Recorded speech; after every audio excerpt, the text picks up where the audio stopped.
শুভ সন্ধ্যা বন্ধুরা। আমার প্রচণ্ড ঠান্ডা লেগেছে, তো অরিজিনাল ভয়েস দিতে পারছি না। তো যাই হোক, দেখো এক কড়াই মুড়ি নিয়ে বসে পড়েছি। আর এখানে কি আছে দেখো, এখানে আছে চপ আর সিঙ্গারা।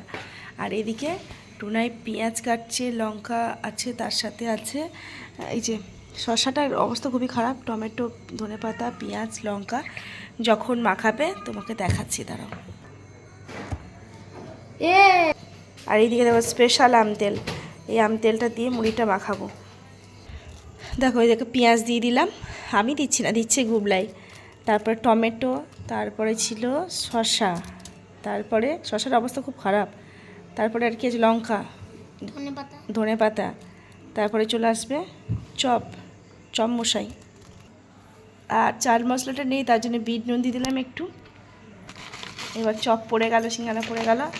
আর এবার হবে মাখানো। দাঁড়া পুরো মাখিয়ে নিই, তারপর তোমাদেরকে দেখাচ্ছি। এই দেখো মাখিয়ে নিই।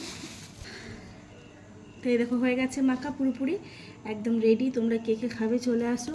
আর অনেক দিন পর খাচ্ছি, ঠান্ডা লেগেছে তো এরকম ঝাল ঝাল একটু নুন মুড়ি মাখা ভালো লাগবে খেতে। এরকম মুড়ি মাখা কার খাবে? হ্যাঁ, এই মুড়ি মাখাটা একটা গল্প আছে এর পেছনে। আমাদের বাড়িতে কোনো অনুষ্ঠান হলে, মানে বড় করে অনুষ্ঠান হলে পারি, তখন এরকম কিন্তু সন্ধ্যের দিকে সবার জন্য একসাথে মাখা হয়। আর সবার সাথে একই একটা পাত্রের মধ্যে খেতে যা টেস্ট, আলাদা বাটিতে কোনো টেস্ট লাগে না। তো চলো আমরা খেয়ে নিই, যেও জল আসছে, আর ওয়েট করতে পারছি না, চলো।